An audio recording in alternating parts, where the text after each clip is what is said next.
las buenas tardes, la bienvenida a todas y a todos los que están aquí presentes en este espacio de conversación de la Comisión de Metodologías Activas de Aprendizaje que tributan a vinculación con el medio, de la Red de Vinculación con el Medio, que ya llevamos hace un tiempo realizando distintas actividades en distintas comisiones. Mi nombre es Claudia Contreras, yo soy directora de Vinculación con el Medio, y me acompaña mi estimado y querido colega Cristian Valdés, director de Vinculación con el Medio de la Universidad Adventista, y seremos los moderadores de este espacio. Esta jornada principalmente busca intercambiar y compartir buenas prácticas y experiencias sobre las metodologías activas de aprendizaje que contribuyen a la vinculación con el medio. Nuestro objetivo principalmente es apoyar tanto a directivos, profesionales, docentes y a todas las personas que quieran participar y que se dediquen, obviamente, en este caso particular del día de hoy, al aprendizaje de servicio y a la vinculación con el medio. En el día de hoy abordaremos un tema muy relevante para nosotros, que es el aprendizaje de servicio y su relación con vinculación con el medio, y para ello contaremos con una expositora que ustedes ya la han visto, de primer nivel. Y para presentarla dejaré a mi compañera que va a tener a nuestra invitada. Por supuesto, gracias Claudia. Gracias Claudia. Bueno, algo conversábamos en la previa a esta reunión, ¿cierto? El reconocimiento que hacemos de Nieves por su trayectoria y lo que ha dejado instalado en el quehacer universitario y social en cuanto a lo que es el aprendizaje de servicio. Voy a leer una bio que yo creo que la podríamos actualizar más, creo que cada día más. Vamos a partir por la base. Nieves Tapia, ¿cierto? Fundadora y directora del Centro Latinoamericano de Aprendizaje y Servicio Solidario. Estamos por ahí, ¿cierto? Actualmente entiendo que dirigís todavía el diplomado virtual sobre aprendizaje y servicio solidario del CLAIS, ¿cierto? Y de ahí está en relación con CAEU y UNCI. Ha dictado centenares de cursos y conferencias en los 5 continentes y ha participado en jurados de numerosos premios educativos nacionales e internacionales. Nieves es autora de numerosos libros y artículos en español, inglés, portugués e italiano, entre los que se destacan El compromiso social como pedagogía, Aprendizaje y solidaridad en la escuela, publicado en 2015 por el CELAM. Otro libro fue Aprendizaje y servicio solidario en el sistema educativo y las organizaciones juveniles, del año 2006. Y el otro es la solidaridad como pedagogía, en el año 2000. Ha sido reconocida con varios premios internacionales y nacionales, y es miembro fundador de la Asociación Internacional de Investigadores de Aprendizaje de Servicio y Servicio Comunitario. Y en el año 2019 fue designada miembro de la Academy of Community Engagement Scholarship de ACES. Y podríamos seguir quizás hablando largamente un buen rato sobre todo el reconocimiento que todos hacemos, pero yo creo que el principal reconocimiento dentro de la bio es la generosidad que tiene Nieves en compartir este conocimiento y en poder divulgarlo de una manera de excelencia, en donde las universidades o las direcciones de las universidades que toman en cuenta el aprendizaje de servicio, sin duda, siempre salen ganando, salen con una ganancia exquisita en cuanto a la metodología de enseñanza-aprendizaje, que es lo que todos esperamos, que nuestros alumnos, nuestros estudiantes aprendan mucho más y mejor, ¿cierto? De mejor forma. Así que yo creo que no más preámbulos, le vamos a dar el tiempo a Nieves, porque en rigor queremos escucharte a ti. Nieves, es todo tuyo. Bueno, muchísimas gracias Cristian, Claudia, buenas tardes a todos. Cuando estábamos preparando este encuentro, la consigna que me dio Cristian es que no repitiera lo que ya dije la vez pasada. Así que yo voy a empezar con un repasito nomás, porque entiendo que la conferencia anterior sigue disponible en la web. Sí. Y me pidió que me concentrara en un tema que me parece que es muy importante para quienes están llevando adelante los temas de vinculación con el medio en sus universidades, que es lo que llamamos los procesos de institucionalización del aprendizaje de servicio. Como vamos a ver, este es un tema fundamental porque tiene que ver con pasar de proyectos aislados que dependen de la buena voluntad de un docente, que se hacen, como decimos nosotros, a pulmón, como se puede y cuando se puede, a que estas cuestiones que tienen que ver con la vinculación con el medio, con su articulación con la vida académica de la universidad, se vayan convirtiendo en políticas institucionales. Hay mucha investigación desarrollada sobre esto, hay mucha práctica desarrollada sobre esto en la educación superior en todas partes del mundo y específicamente en América Latina, así que eso es lo que voy a intentar lo más sintéticamente posible transmitirles y también dejarles algunas pistas bibliográficas como para que lo sigan profundizando. A ver si se ve bien la pantalla. Cristian, Claudia, ¿está todo bien? Bueno. Todo bien. Antes de empezar, yo quería comentar y usarlo como marco. Dos documentos que seguramente ustedes habrán visto, pero que nunca está de más seguir explorando. Ustedes saben que la UNESCO, en función de la Conferencia sobre Educación Superior que se hizo a fines del año pasado, hizo una gran consulta mundial sobre los futuros de la educación superior. Y esta consulta abarcó sobre todo a jóvenes estudiantes de todo el mundo, pero también público en general. Y en esta síntesis que se hace, me parece que es muy importante lo que la sociedad le está diciendo a la universidad. Nos dice que, algo que nosotros obviamente ya sabemos, que la educación superior suele ser muy teórica y que muchas veces cuando los estudiantes se gradúan no se sienten preparados para la realidad del mundo del trabajo. Y que entonces una de las grandes demandas es preparar a los estudiantes para el mundo real. Y yo subrayé estos dos párrafos porque me parece que tienen todo que ver con el aprendizaje de servicio. El primer recuadro dice: la idea de hacerlo de verdad se percibe claramente como un mensaje para el futuro, tanto en lo que se refiere a preparar a los estudiantes como a la practicidad de lo que se presenta. Esto es lo que se nos dice que tendría que ser la universidad para el futuro, y la verdad es que quienes trabajamos en aprendizaje de servicio hace 25 o 50 años que estamos diciendo que las prácticas de aprendizaje de servicio permiten a los estudiantes salir del encierro de la Torre de Marfil, salir del encierro del laboratorio, de la simulación, de la maqueta, para trabajar de verdad en la realidad con sus comunidades.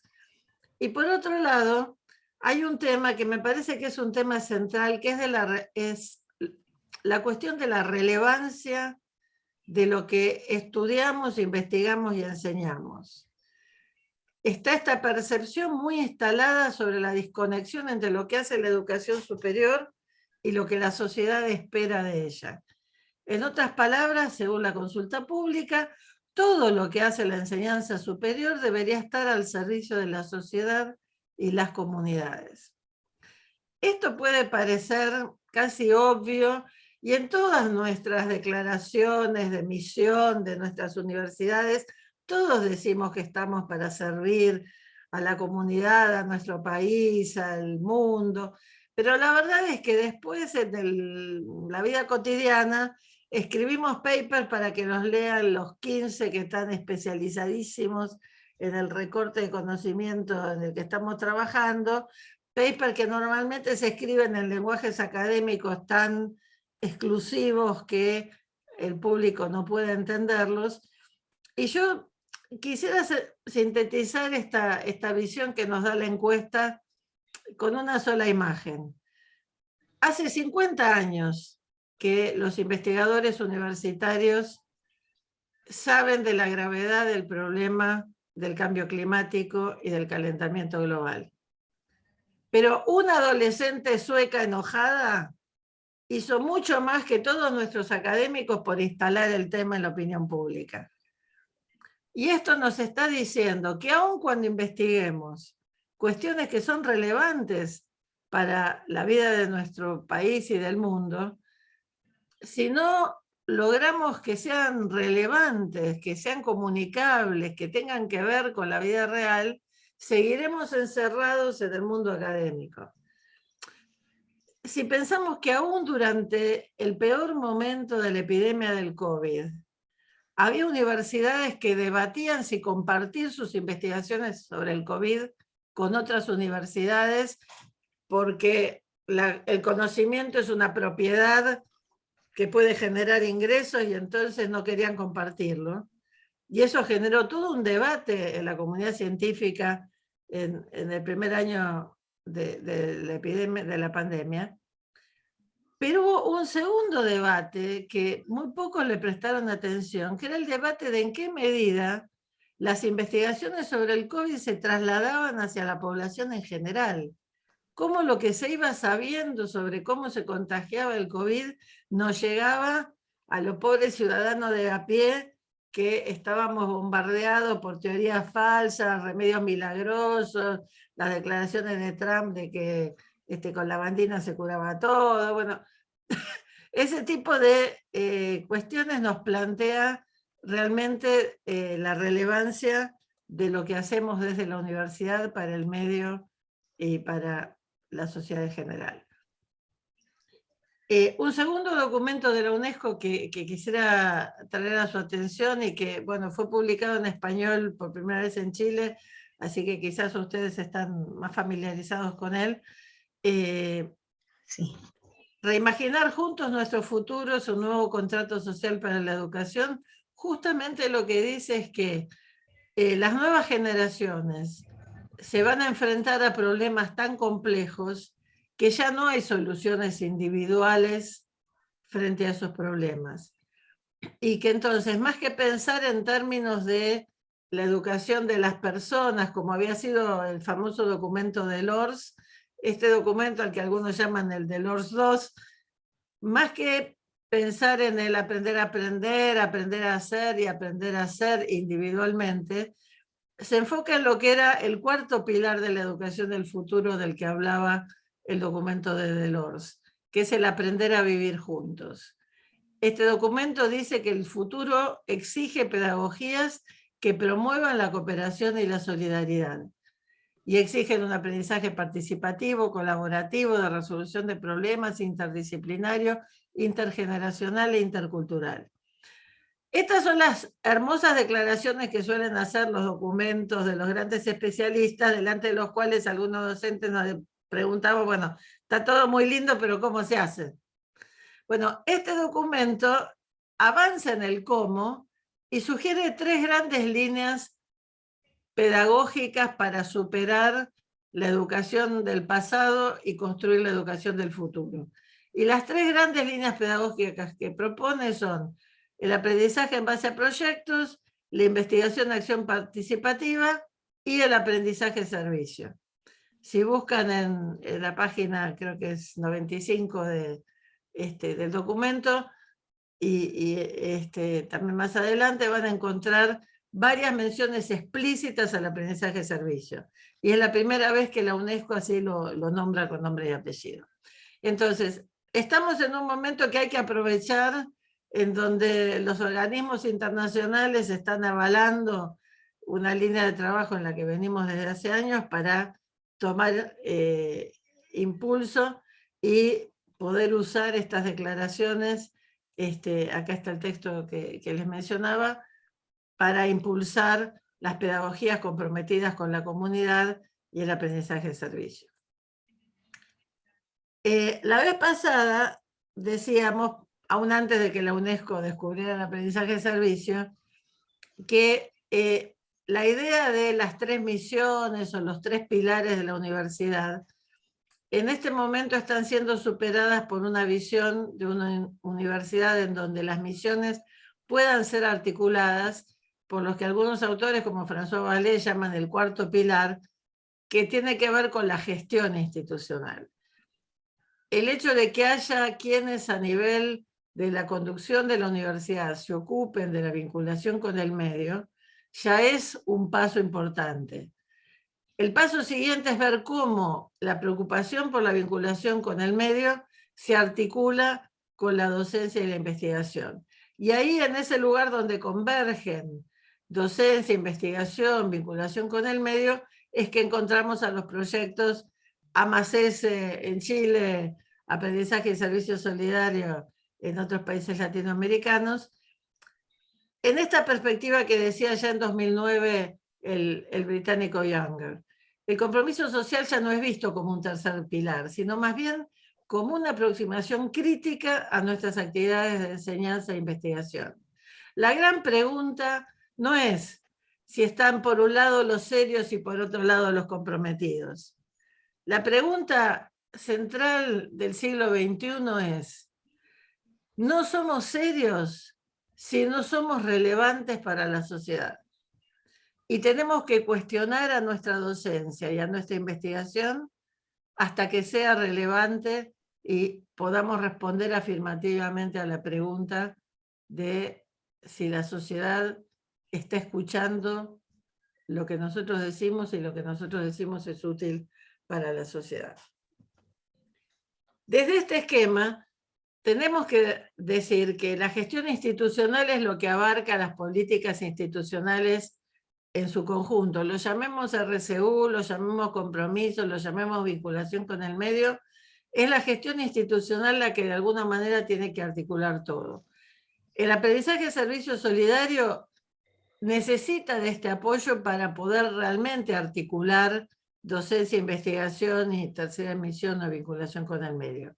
Pero después la misión social abarca también otras experiencias, como pueden ser donde la docencia y la vinculación con el medio se superponen en cursos de extensión y de divulgación hacia la sociedad, o cuando la investigación se vuelve investigación comprometida, o donde también generamos voluntariados que, aunque no tengan vínculo curricular, tienen también un rol en la formación personal de nuestros estudiantes. Esto me parece importante aclararlo porque a veces algunos militantes del aprendizaje de servicio parecen querer decir que es lo único que importa, y en realidad hay muchas maneras de vincularse con el medio. Forma parte de la vinculación con el medio que tanto incluimos a estudiantes sin recursos, que tanto incluimos a las personas discapacitadas. Yo me acuerdo una vez haber visitado una muy prestigiosa universidad latinoamericana que está muy bien rankeada y que tiene muchísimos proyectos de compromiso social, pero en todos los días en los que estuve recorriendo el campus no encontré ni una rampa ni un ascensor para personas con discapacidades físicas. Entonces, eso también forma parte de una universidad comprometida. Ser inclusiva, desde cómo manejamos los salarios de nuestros empleados hasta cómo manejamos las relaciones con la comunidad, todo forma parte de estas políticas.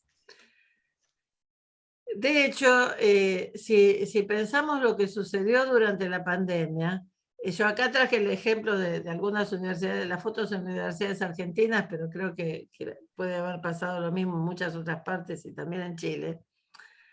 Durante la pandemia hubo decisiones institucionales, la de cerrar las aulas, en algunos casos, como en el de la foto, universidades que transformaron sus aulas en salas de contención para personas que tenían que estar recluidas y en sus casas no tenían cómo. La docencia se pasó a la virtualidad y todos sabemos la epopeya que tuvimos que hacer para pasar de un día al otro a la virtualidad. La investigación se concentró fundamentalmente en encontrar la vacuna y eso hizo que, gracias al esfuerzo mundial, tuviéramos la vacuna lo rápido que la tuvimos. Hubo lugar también para el voluntariado. En esa foto es el día que finalmente pude por primera vez darme la primera dosis de la vacuna y me encontré con voluntarios de la Universidad de Buenos Aires que estaban organizando el operativo de vacunación para que no hubiera personal sanitario que tuviera que ocuparse de eso, o como en varias universidades que ofrecieron sus predios para los operativos de vacunación y los estudiantes de enfermería y de medicina y ciencias de la salud fueron entrenados para vacunar de manera que las enfermeras y los médicos pudieran estar concentrados en la atención de los pacientes. Esto lo digo para decir, una universidad comprometida involucra un montón de actividades, también el aprendizaje de servicio. Pero hoy nos vamos a focalizar en el aprendizaje de servicio. Y siguiendo con ejemplos de la pandemia, si hacemos análisis en el laboratorio de la universidad, seguramente se está aprendiendo. Pero si estamos colaborando con los operativos de testeo y vacunación del COVID en barrios vulnerables, eso es aprendizaje de servicio. Y la verdad es que en América Latina tenemos que homenajear a los miles de estudiantes que en los momentos peores de la pandemia salieron a ponerle el pecho a la realidad. Yo cuando cuento algunas experiencias latinoamericanas durante la pandemia en Europa, los europeos a veces me miran así como si estuviera hablando de otro planeta, porque en Europa nadie estaba autorizado a salir, no fuera a ser que después nos hicieran juicio, y en cambio nosotros salimos y tratamos de ser solidarios y nos arriesgamos. Pero bueno, comparando estas dos experiencias podemos decir, en ambos casos hay contenidos académicos, competencias profesionales, pedagogías activas, aprendizaje en base a problemas. Pero en el caso del aprendizaje de servicio, hay protagonismo estudiantil en primera persona, liderando los proyectos, el desarrollo de competencias se aprende en contextos reales y el compromiso social, los valores, la práctica ciudadana se desarrolla en la práctica y no solo desde lo discursivo. Entonces, como ustedes saben, definimos al aprendizaje de servicio por estas tres características esenciales. En muchas universidades, los de veterinaria, los de ingeniería, los de economía, inventan el aprendizaje de servicio, aunque no sepan que la pedagogía le da ese nombre, y a veces le ponen otros nombres, otras denominaciones. Pero reconocemos a las prácticas como de aprendizaje de servicio cuando hay una actividad solidaria que atiende en forma acotada pero eficaz necesidades reales y sentidas. Y le subrayamos lo solidario porque es trabajar con la comunidad y no solo para ella. Esto lo hablamos mucho la vez pasada. Nosotros tradujimos el Service Learning como aprendizaje de servicio solidario porque sabemos que a veces hay servicios que son más limosnas y más reproducción de la injusticia que auténtica transformación de la realidad. Y creemos que para transformar la realidad es necesario trabajar juntos con una solidaridad auténtica y horizontal y no con una beneficencia vertical. La segunda característica es que los estudiantes, y sobre todo en la educación superior, tienen que estar involucrados desde el planeamiento a la evaluación. Los proyectos de aprendizaje de servicio prediseñados por los docentes no suelen ser tan eficaces como aquellos que desde el principio son diseñados con los estudiantes y con la comunidad. La tercera característica es la que tiene que ver más directamente con nuestro rol docente, que es el planeamiento de los contenidos de aprendizaje en forma articulada con la actividad solidaria. Nosotros somos los que tenemos que saber cuáles son los contenidos curriculares que se pueden desarrollar en el terreno o recuperar de la práctica solidaria en el aula, cuáles son las actividades de reflexión que tenemos que hacer con nuestros estudiantes para que esto no se convierta en un activismo ingenuo, cómo podemos acompañar a nuestros estudiantes para que esta sea no solo una experiencia entusiasmante y emotiva, sino que ayude realmente a desarrollar competencias para la ciudadanía, para el trabajo, para la investigación. Yo puse esos tres simbolitos, la famosa frase de Pestalozzi de que hay que educar cabeza, corazón y manos, cuando Pestalozzi se rebelaba contra el viejo enciclopedismo encerrado en la diosa razón, y que todavía pesa tanto esa inercia enciclopedista en nuestras universidades. Bueno, el aprendizaje de servicio nos sirve para romper con la estructura del enciclopedismo que fundó nuestras universidades en América Latina y generar propuestas de educación realmente integrales, holísticas. Ya entrando en tema, a veces el aprendizaje de servicio, cuando hablamos de aprendizaje de servicio, hablamos de proyectos que se realizan desde una disciplina.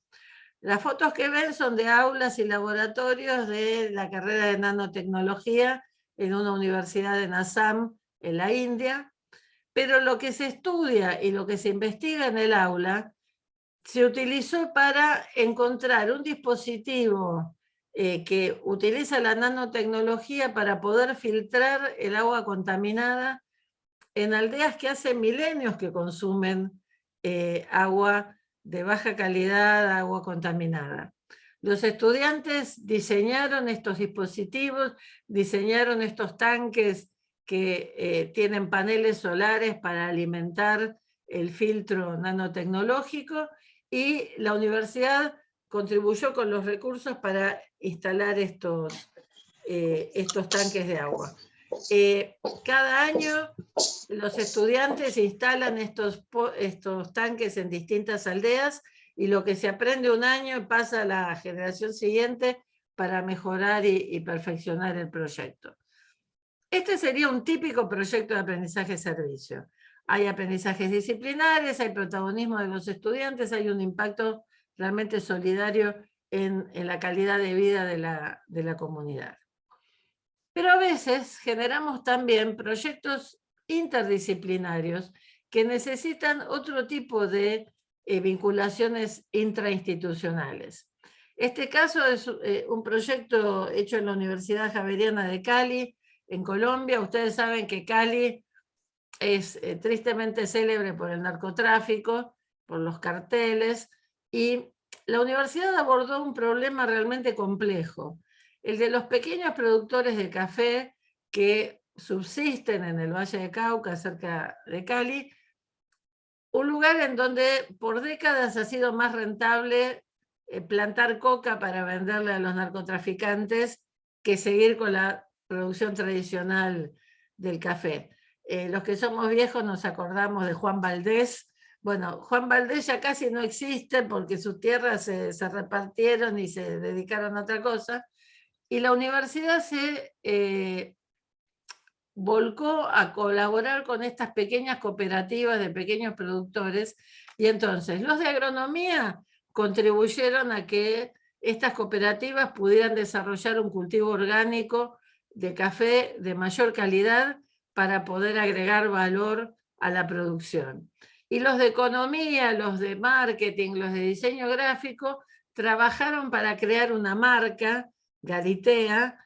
Garitear en Colombia es ir de la casa al campo a llevar la comida, y en este caso la idea era llevar el café directamente del campo a los consumidores, empezando por el propio campus de la universidad.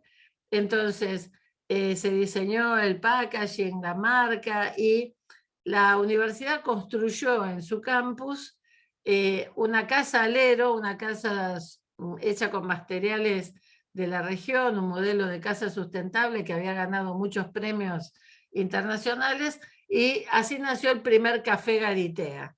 En el Café Garitea, el producto de estas cooperativas llega directamente a la ciudad, y a partir de ahí el proyecto ha sido desarrollando en los últimos años, y los estudiantes están desarrollando planes de negocio para que ahora el café pueda llegar directamente a otros consumidores en Cali y en otras ciudades de Colombia. Fíjense que en este proyecto está claro el impacto en la calidad de vida, el impacto social. Está claro que hay prácticas preprofesionales que son interdisciplinarias y que tienen sentido social, y hubo también investigación situada y comprometida para entender cuáles eran las mejores alternativas que ofrecer a los productores de café. Esto es uno de los proyectos interdisciplinarios que se desarrollan en el marco de un programa institucional que tiene la universidad. La universidad tiene este programa Forja, Formación Javeriana para el Cambio Social y la Paz, en donde distintas unidades académicas colaboran en diferentes proyectos apuntando a diferentes poblaciones. La política de la universidad puso la prioridad en acompañar algunos territorios prioritarios. Los territorios del Valle de Cauca, donde durante 40 años hubo guerra y que ahora está la oportunidad en tiempos más pacíficos contribuir al desarrollo de esa región, y la periferia urbana de Cali, que durante décadas ha estado arrasada por el narcotráfico. Y entonces hay proyectos de educación, hay proyectos de salud, hay proyectos de vivienda, hay proyectos de acompañamiento a poblaciones vulnerables, pero todo forma parte de un programa institucional. Desde este ejemplo podemos entender que cuando hablamos de institucionalizar el aprendizaje-servicio, hablamos de la efectiva incorporación de esta pedagogía como una de las maneras de gestionar, de enseñar, de aprender, de investigar y de vincularse con la comunidad que la institución adopta como parte de su identidad y de su misión. No es una actividad extra que hacemos cuando tenemos tiempo, los que nacieron comprometidos, sino que es parte de las políticas de la universidad. Como lo dice el especialista norteamericano Furco, no se trata de cuánto tiempo hace que en la institución se desarrollan experiencias de aprendizaje de servicio, sino en qué medida la propuesta pedagógica forma parte de la identidad y de la cultura institucional. Hay universidades donde a lo largo del tiempo el aprendizaje de servicio se ha ido convirtiendo en una forma natural de trabajo en todas las carreras, como en el ejemplo que vimos recién en Cali, como en muchos otros. En cambio, en otras universidades puede haber experiencias que tienen mucha antigüedad, pero que siguen siendo experiencias aisladas. En este sentido, me gustaría presentar muy rápidamente una herramienta que ya hace más de 20 años le robamos a la Universidad de Stanford, que es la de los cuadrantes del aprendizaje y servicio solidario, que lo hemos ido adaptando. En el eje vertical podemos medir de menor a mayor la calidad del servicio que ofrecemos a nuestro entorno.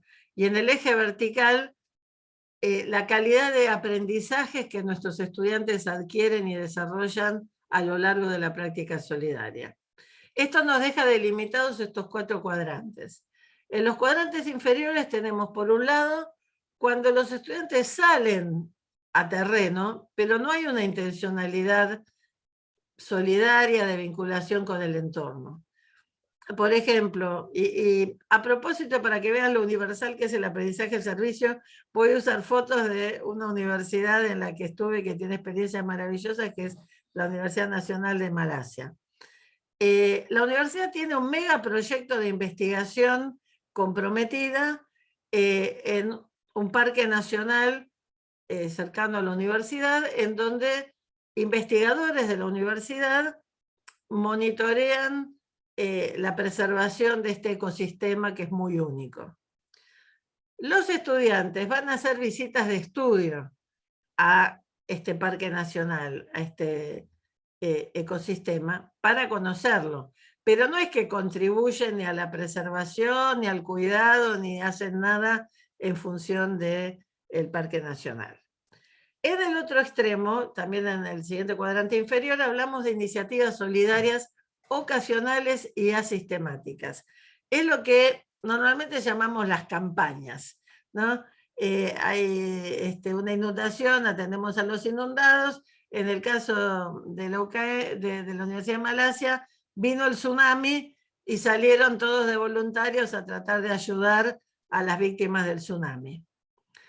Pero la universidad se dio cuenta que este primer gran tsunami de principios de la década del 2000 no iba a ser el último, dado el cambio climático, y por lo tanto armó un voluntariado institucional, un cuerpo de servicio en el que se entrena a los estudiantes de cómo atender a la emergencia en caso de un próximo tsunami. Y ahí ven a los jóvenes uniformados en el cuerpo de voluntariado, en donde hay estudiantes de arquitectura, de medicina, de sociología, de muy distintas carreras, pero todo lo que aprenden es cómo atender concretamente la emergencia. Es seguramente una práctica muy importante de vinculación con el medio, pero no tiene ninguna vinculación curricular.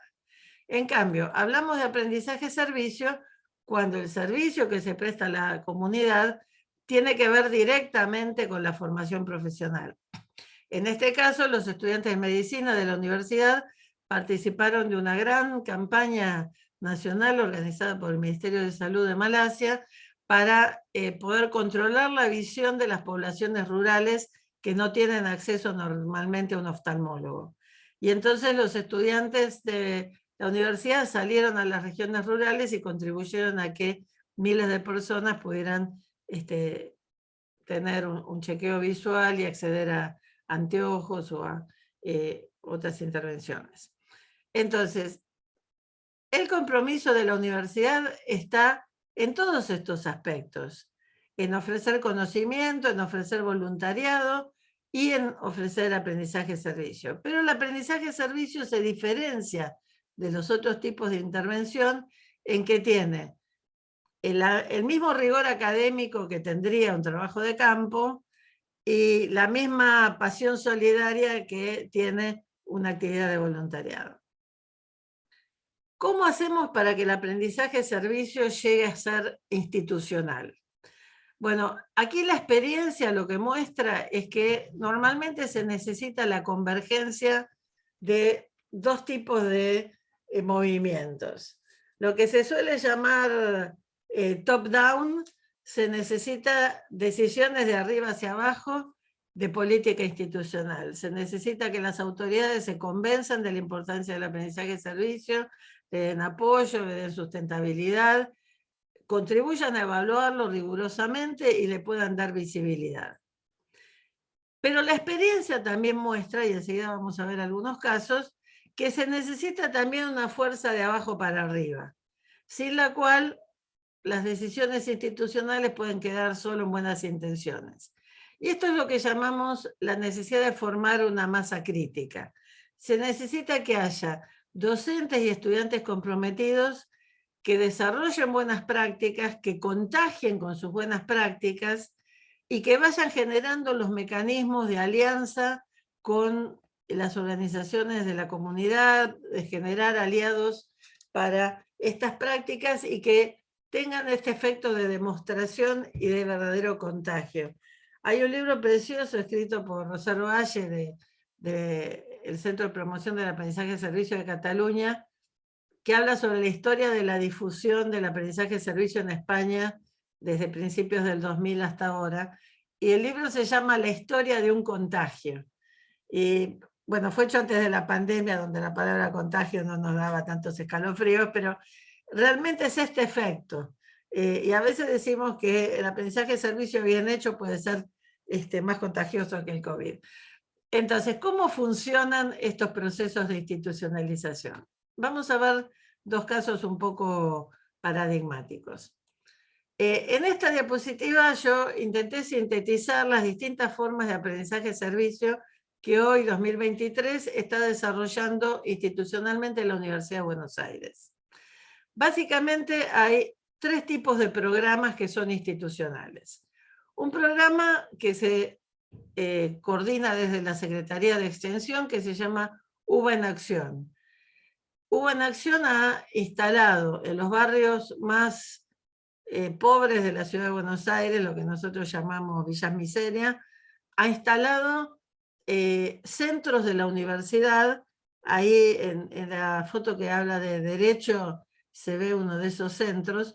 Son edificios de la universidad que están situados en las villas y desde donde la universidad ofrece distintos servicios a partir del trabajo de distintas carreras. Se ofrecen servicios a partir de organizaciones que vienen trabajando dentro de la villa. Por ejemplo, los estudiantes de veterinaria trabajan en varias villas con la organización de Margarita Barrientos, que fue una de las primeras que empezó con comedores comunitarios y organizaciones comunitarias dentro de las villas, y hacen sus prácticas de veterinaria atendiendo a las mascotas en las villas, mascotas que a veces, viviendo en contextos de tanto hacinamiento, son fuentes de enfermedades zoonóticas también para los humanos. Medicina y odontología atienden consultorios gratuitos, Derecho ofrece consultorios jurídicos gratuitos, bueno, Educación desarrolla programas de apoyo educativo. Desde distintas carreras los estudiantes hacen sus prácticas de aprendizaje-servicio en estos barrios en los que la universidad focalizó su trabajo. En los últimos 2 años, además de estar trabajando en las villas, algunas veces por semana, y se van turnando las carreras, salen a la calle a algunas plazas en barrios también periféricos, y entonces estos servicios se ofrecen también en otros barrios que no son necesariamente las villas. Entonces, esta es una línea de acción que promueve el aprendizaje de servicio básicamente desde la Secretaría de Extensión. Hay otro programa que también es institucional y que fue aprobado por el Consejo Superior de la UBA hace ya unos años, que son las prácticas sociales educativas. Esto tiene más que ver con el costado de la Secretaría Académica, porque el Consejo Superior estableció que a partir del año pasado nadie se gradúa en la UBA sin haber hecho al menos una práctica de aprendizaje de servicio durante su carrera. Y cada facultad, cada escuela, cada departamento tuvo que certificar algunos cursos en donde los estudiantes pueden cumplir con este requisito. Un momento, por favor.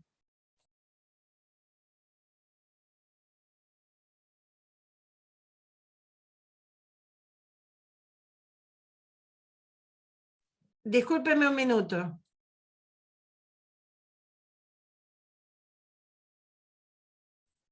Mientras tanto, estamos todos absortos con lo que nos está contando Nieves. Entonces, mientras tanto les digo, recogimos las preguntas que nos hicieron en el foro, ya las tenemos como medianamente canalizadas, estamos viendo que nos vamos a pasar un poco en el horario, pero igual les dejo, si alguien sabe dudas de lo que comenta Nieves, lo deja en el chat, ahí nosotros lo vamos a recoger. Ya Nieves, bueno, sí, disculpen, pero veo que nos fuimos de la hora. Bueno, estaba diciendo, la UBA tiene estas prácticas sociales educativas, que son proyectos de aprendizaje de servicios obligatorios, y también tiene lo que llama proyectos SUBANEX, que son proyectos de investigación comprometida vinculadas a los proyectos sociales. Esto además de los que se desarrollan espontáneamente en las cátedras, pero están estos tres proyectos que son institucionales. Esto no nació en un día. Si ustedes miran este cuadro, van a ver que desde que en las cátedras y en las distintas carreras se empezó a hacer aprendizaje de servicio, desde los años 30 y sobre todo a partir del 88, con la reconquista de la democracia, todas las carreras fueron desarrollando sus propias prácticas de aprendizaje de servicio por su cuenta, y recién en 2010 la universidad como tal adoptó el aprendizaje de servicio como política e instauró las prácticas educativas. Entonces, en este caso hubo toda una movida de abajo para arriba que llevó muchísimos años hasta que finalmente apareció la decisión institucional. En cambio, esta es una universidad peruana que desde su fundación, en el diseño de la universidad se había instalado como misión institucional el desarrollo local, y se desarrollaban un sinnúmero de programas de aprendizaje de servicio al servicio del desarrollo local, y la universidad tenía 5 centros de desarrollo comunal en la periferia de la ciudad de Chiclayo. Era claramente de abajo para arriba. ¿Cuál fue el problema? Que era muy de arriba para abajo, no dio tiempo a que se generara masa crítica, el dueño de la universidad se divorció, la universidad quedó para su señora y se acabó el aprendizaje de servicio. Entonces, son los riesgos de cuando las cosas vienen muy impuestas y no se da tiempo suficiente para formar a los docentes y para generar la masa crítica. Bueno, yendo ya hacia el final, ustedes puede ser que hayan escuchado hablar de la rúbrica de institucionalización de Andy Furco. Es una rúbrica que permite analizar en 5 diferentes dimensiones y en distintas etapas los procesos de institucionalización. Les recomiendo que la lean, hay una versión en castellano. Voy a pasar esto muy rápidamente, porque, bueno, es solo para decir que hay distintos modelos de institucionalización. Hay modelos como el de la Católica de Chile, que arrancó desde la vicerrectoría académica, muy entroncado en lo académico, en la formación de la docencia, y que a lo largo de los más de 10 años que tiene el aprendizaje de servicio en la Católica, fue vinculándose con otros programas de vinculación con el medio que ya tenía la universidad, pero que no se reconocían como de aprendizaje de servicio, como el programa Puentes, que es mucho más antiguo que el programa de aprendizaje de servicio, o los proyectos sociales de la pastoral universitaria. En el caso de la Javeriana de Cali, en cambio, hay una oficina de RCU en el rectorado y desde ahí se coordinan todas las redes, se coordina toda la capacitación y se coordina tanto lo que es académico como de investigación, como de práctica en terreno. Una cuestión importante que permite la institucionalización es la focalización, es tomar decisiones en qué territorios vamos a trabajar o en qué temática. Por ejemplo, la Universidad de Cambridge en Inglaterra ha tomado como tema prioritario el tema del calentamiento global y tiene un mega programa que se llama Cambridge Zero para reducir las emisiones, poner el foco en la propuesta pedagógica dando libertad a territorios y temáticas. Esas son diferentes decisiones políticas. En definitiva, la institucionalización nos permite coordinar institucionalmente múltiples unidades académicas, sostener programas que sean multidisciplinares, interdisciplinares o incluso transdisciplinares, desarrollar de forma más sistemática alianzas con la comunidad y facilitar la continuidad y la sustentabilidad y la evaluación de también los resultados y de la formación de los participantes. Ahí les puse algunos logos de algunos programas institucionales de distintas partes del mundo y les dejo 3 publicaciones que les pueden servir. La más nueva es un libro de la colección Uniservitate, un programa global que estamos desarrollando con CLAES, que trata sobre la institucionalización del aprendizaje de servicio en la educación superior, con autores realmente de todo el planeta y de todo tipo de universidades. Una publicación que tal vez conozcan sobre el compromiso social en el currículum, que aborda estas temáticas más desde lo curricular, y un manual que publicamos el año pasado, que es una guía para desarrollar proyectos de aprendizaje y servicio solidario. Bueno, les dejo la invitación para nuestro seminario de agosto, nuestro seminario internacional número 26, que en esta ocasión haremos en conjunto con la 6ª jornada de investigadores en aprendizaje de servicio, y les agradezco a todos la escucha y los dejo con esta frase de un grupo de estudiantes universitarios que decía que para algunas universidades el objeto de su existencia es la excelencia académica. Nosotros pensamos que la razón de nuestra existencia es el servicio a la gente y la excelencia académica su mejor instrumento. Muchísimas gracias. Muchas gracias, Nieves. De verdad, estaba leyendo en el chat un comentario que decía que ni cuenta nos dimos de la hora, como pasó volando. La verdad que estaríamos toda la tarde escuchándote. Hay harta experiencia, sobre todo con experiencias prácticas, donde vemos que pares como nuestras instituciones también han tenido los mismos desafíos y la manera en cómo lo han enfrentado. A veces es menester aprender de la experiencia de otros, porque la nuestra a veces llega demasiado tarde o sale demasiado caro. Entonces, hay necesario esta comunidad, esta red que se fortalece en virtud de cómo lo podemos trabajar en conjunto y lo que podemos aprender de la experiencia de los demás. Claudia. Gracias, Cristian. Bueno, agradecerle a Nieves por su excelente presentación. Ya vemos en el chat que todos están felicitándote, Nieves, así que muchas gracias por tu presentación. Y en cuanto a la institucionalización de la metodología, yo tengo la primera pregunta. ¿Cuáles para ti serían los principales desafíos o barreras que enfrenta la institucionalización de la metodología en alguna institución de educación superior? Yo creo que una de las barreras es que hay una inercia todavía muy grande en nuestra propia cultura docente, de que parece que es contradictorio ser comprometido o investigar para escribir un paper. Y yo creo que en realidad el aprendizaje de servicio bien practicado nos permite hacer las dos cosas, sostener una carrera académica y comprometida. Yo siempre pongo el ejemplo de los docentes de veterinaria de Temuco, que empezaron a atender a los caballos de los carretoneros por pedido del municipio y montaron una clínica veterinaria gratuita para los caballos de los carretoneros, pensando sobre todo en ser solidarios. Pero cuando se encontraron con los caballos de los carretoneros, se encontraron con que esos caballos padecían de patologías que la cátedra de grandes mamíferos nunca había estudiado. Porque los caballos que se estudian tradicionalmente son los de las estancias, los caballos de polo, los caballos de carrera, los que pagan bien a los veterinarios. Y al adquirir este nuevo horizonte de trabajo con la comunidad, resultó que los estudiantes empezaron a hacer sus tesis de grado y sus tesis de posgrado sobre patologías equinas en contextos vulnerables, y los titulares de cátedra empezaron a presentar papers en congresos internacionales de veterinaria sobre patologías que ningún veterinario de ningún otro lugar había estudiado. A mí me parece que si hacemos bien nuestro compromiso con la comunidad, podemos hacer las dos cosas. Pero muchos docentes creen que si se comprometen con la realidad van a perder su carrera académica. Y esto, de alguna manera, a veces hemos tenido la culpa cuando hemos como antagonizado a los docentes comprometidos contra los académicos. Y no es contradictorio.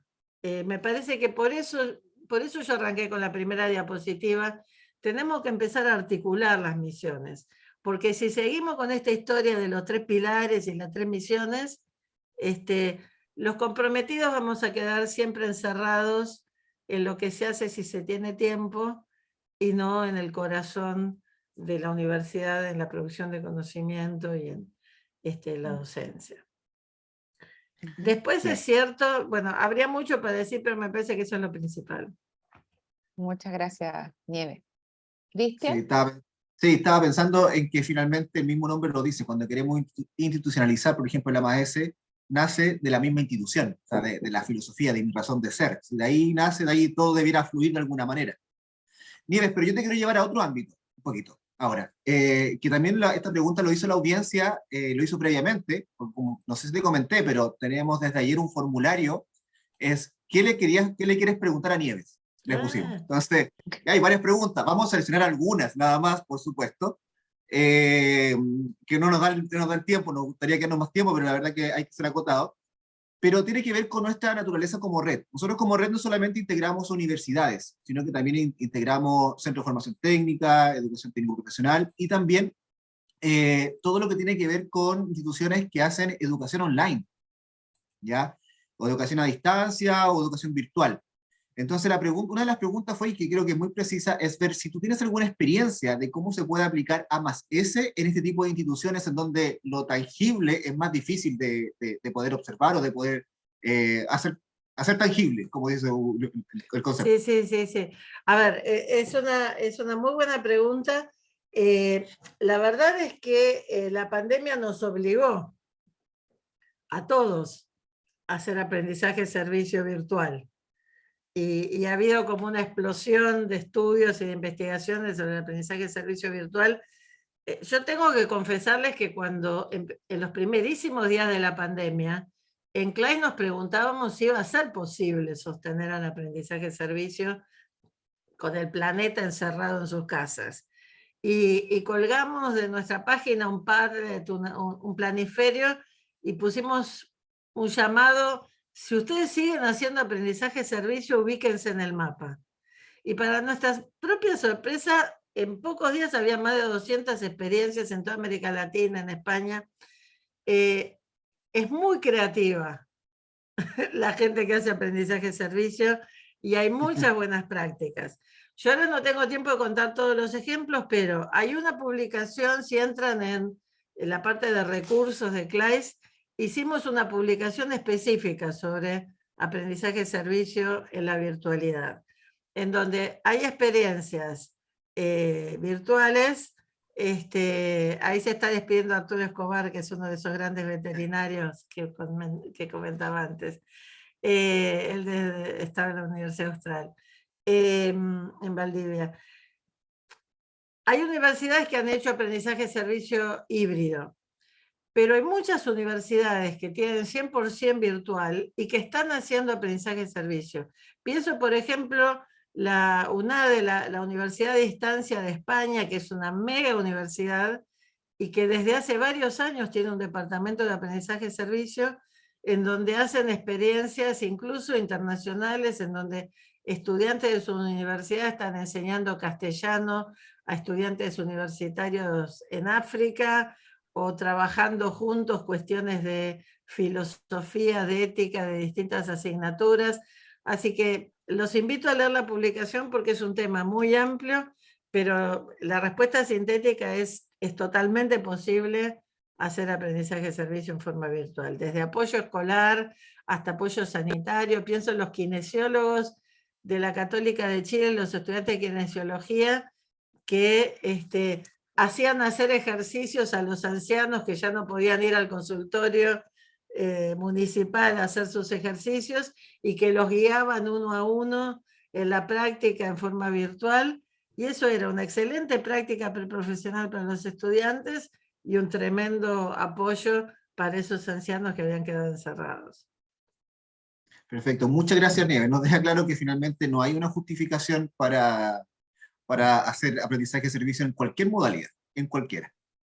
Claudia, vamos con una pregunta más para ya ir redondeando esta tarde. Yo también quiero llevarla a otra parte, que también nos preguntó acá la audiencia en el formulario, que es el tema de la evaluación. Nosotros acá en Chile, en la dimensión de vinculación con el medio, nos piden evaluar la contribución.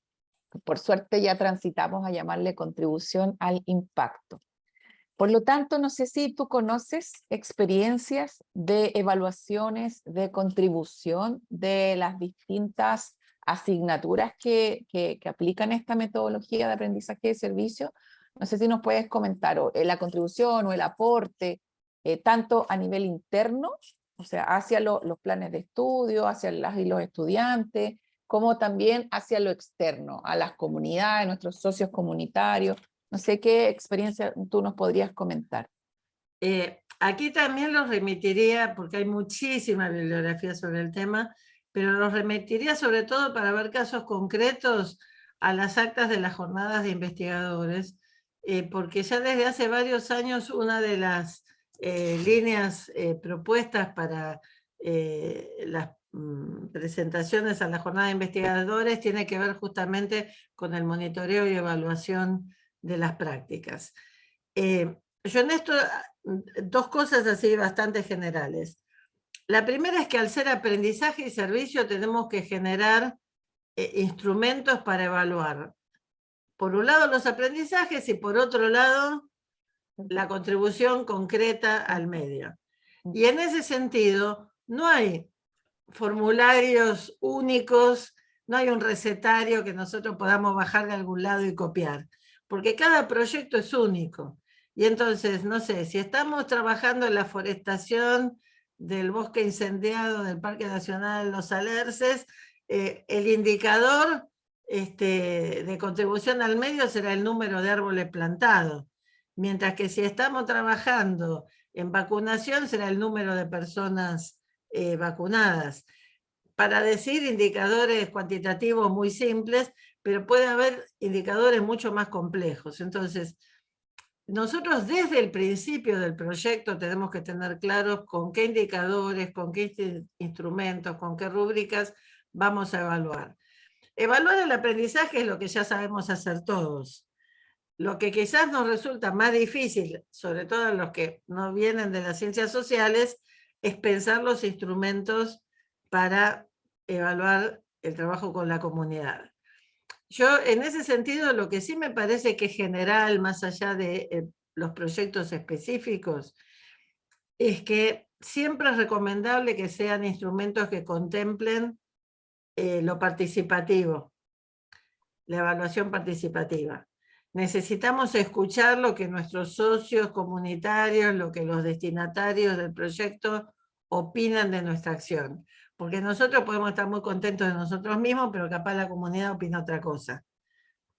Y en esto también hay un trabajo para hacer, porque a veces, sobre todo en las organizaciones comunitarias más débiles, con tal de que la universidad lo siga ayudando, nos va a decir que está todo bien. Y tenemos que generar los ámbitos de confianza y también los instrumentos para que se animen a decir qué es lo que quizás no estuvo tan bien y qué aprendizajes podemos hacer. Yo me acuerdo un proyecto de aprendizaje de servicio que coordinábamos con CLAES para una organización norteamericana de intercambio estudiantil. Venía un grupo de estudiantes norteamericanos de intercambio que iban a trabajar con las madres de Plaza de Mayo. Y nosotros le pedíamos a las madres de Plaza de Mayo que aportaran a la calificación de los estudiantes. Y el primer año las madres, que son unas abuelas tremendas y se habían encariñado con los chicos, a todos le ponían 10. Entonces nos tuvimos que sentar con ellas y decir, bueno, pero a ver, todos eran puntuales, todos aportaban lo mismo. Y ahí iba saliendo que quizás fulanito nunca llegaba a tiempo, que menganito era más proactivo y en cambio al otro había que estarlo arrastrando. Y entonces con el tiempo también fuimos encontrando instrumentos más precisos que nos ayudaran a evaluar en este caso la performance de los estudiantes.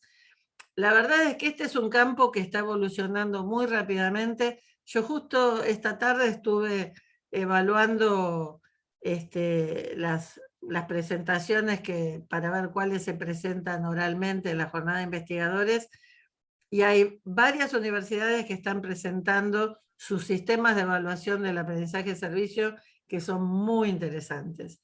Así que eso después va a estar publicado y va a estar online y les recomiendo que lo miren.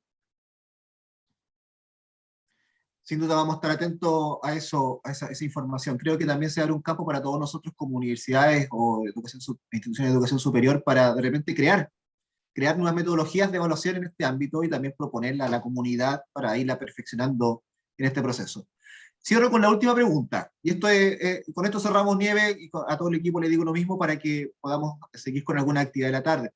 Y esta pregunta es como doble, la verdad, Nieves. Mira, también lo hizo la audiencia, entonces me voy a aprovechar del pánico para hacer dos preguntas en una. ¿Muy bien? La primera pregunta, o el contexto, lo voy a decir. Sabemos que, de acuerdo a tu exposición de hoy, entendemos que siempre hay algunas problemáticas, de hecho nos explicaste hace un rato sobre algunas dificultades de lo que significa institucionalizar el AMAS, de diferente índole. Depende de la institución, vamos a tener dificultades. Pero de acuerdo a tu experiencia, ¿cuál es uno de los errores que ha tenido esta metodología? ¿Y qué sugieres tú como para evitarlo? Y en ese mismo contexto, preguntarte, ¿es el A+S supera a otras metodologías de enseñanza-aprendizaje? Bueno, Esa es difícil. a la última pregunta yo te tengo que contestar que sí, porque si no, no me hubiera dedicado 25 años de mi vida a esto. Pero, a ver, hay muchas investigaciones que muestran la eficacia del aprendizaje de servicio, e incluso especialistas en aprendizaje en base a proyectos, que pareciera que hoy es la moda, claro, reconocen que el aprendizaje de servicio permite un aterrizaje en la realidad que el ABP encerrado en el aula no permite, que el estudio de casos encerrado en el aula no permite, que otras pedagogías activas, pero que quedan en la simulación, en la maqueta, en el trabajo dentro del aula, no permite. Entonces, yo estoy convencida de que es superior, pero, y esto lo decimos muchos de los especialistas en aprendizaje de servicio, los efectos positivos se dan cuando hay buenas prácticas. Y en ese sentido, el aprendizaje de servicio puede ser su peor enemigo cuando difundimos experiencias que yo llamo experiencias débiles, cuando son experiencias débiles en su contribución social o débiles en su calidad académica. Ustedes saben que muchas veces pasa, casi todos los especialistas del mundo coinciden en que las prácticas de aprendizaje de servicios son muy antiguas y tienen más de un siglo, y que muchas de las experiencias más antiguas están en América Latina. Pero como suele suceder, después aparece un académico norteamericano que es el que bautiza a la criatura, y entonces en el 66 dos académicos de una universidad del sur de los Estados Unidos le pusieron Service Learning. Desde ese punto de vista, los Estados Unidos tienen la ventaja que hace más de 50 años que vienen desarrollando aprendizaje de servicio, y que de los 90 hasta que el Tea Party y Trump se llevaron puestas las políticas estatales de aprendizaje de servicio, hubo durante décadas millones de dólares que el gobierno federal norteamericano invertía en promover el aprendizaje de servicio. ¿Qué es lo que pasó en Estados Unidos? que muchas de las experiencias que se desarrollaron en las escuelas, incluso en la educación superior, eran experiencias débiles o en lo académico o en la vinculación con el medio o en las dos. Por ahí nosotros con nuestra sensibilidad latinoamericana nos pasaba que íbamos a congresos en Estados Unidos y el proyecto de aprendizaje-servicio era proteger a la mariposa blanca del arroyo, y entonces el proyecto era que todos hacíamos mariposas de papel crepe blanco y llenábamos la escuela de mariposas blancas para concientizar sobre la mariposa blanca del arroyo. Aprendizaje -1 y impacto sobre el medio -5. Entonces, eso generó en los académicos más rigurosos la impresión de que el aprendizaje de servicio era una propuesta light. Y eso es lo peor que nos puede pasar. Entonces, yo creo que el principal riesgo del aprendizaje de servicio es hacerlo light. Es la tentación de que si se puso de moda empezamos a llamar aprendizaje de servicio a cualquier cosa. La semana pasada me invitaron a un congreso que hizo el Ministerio de Educación, de Universidades de España, sobre innovación educativa, y le dedicaron todo un bloque al aprendizaje de servicio y me invitaron como keynote speaker. Y en el debate posterior uno de los temas que surgió fue ese. En España es como que se puso de moda el aprendizaje de servicio, y algunas instituciones llaman aprendizaje de servicio a cualquier cosa. Y eso está empezando como a deteriorar el campo del aprendizaje de servicio. Entonces tenemos que ser en esto lo más rigurosos que podamos, lo más amplios, de no caerle a nadie y decirle lo que estás haciendo es una porquería, pero sí de poder acompañar las experiencias para que sean realmente rigurosas y estemos seguros de que estamos hablando de aprendizaje de servicio y no de otras formas de trabajo social. Muy claro, Nieves, muy claro. Y hay que asumir y hay que recoger esta importante reflexión con respecto al aprendizaje de servicios, sobre todo en instituciones que queremos establecer esta metodología como parte de nuestro ADN institucional. Claudia. Gracias, Cristian, y gracias, Nieves. Bueno, para ir terminando, solamente mencionarles algunas cosas importantes. Nuestra próxima actividad va a ser presencial sobre aprendizaje de servicio. Justamente vamos a traer a Chile al director ejecutivo de CLAIS, Enrique Ochoa, quien nos va a acompañar acá en la Universidad Central en una actividad presencial el día 4 de agosto a las 3 de la tarde, donde están todas y todos invitados. Vamos a compartir un link de inscripción para que puedan venir. La idea es una jornada muy práctica para poder revisar temas como de retroalimentación, de evaluación, de indicadores, justamente que son temas muy relevantes para la vinculación con el medio y obviamente para el aprendizaje de servicio.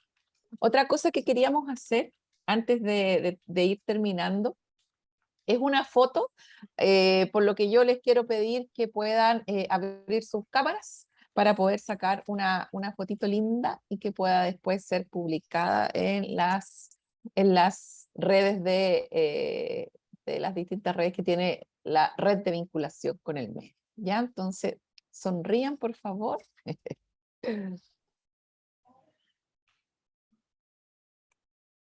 Hagámonos famosos.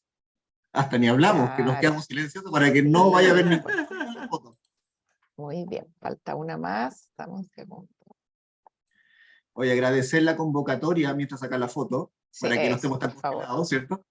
Llegamos a un pic de 60 personas, como les digo, es importante, es un horario complicado, pero sabemos también que solamente el hecho de decir A más S igual Nieves Tapia en un conversatorio online, nos vamos con harta gente.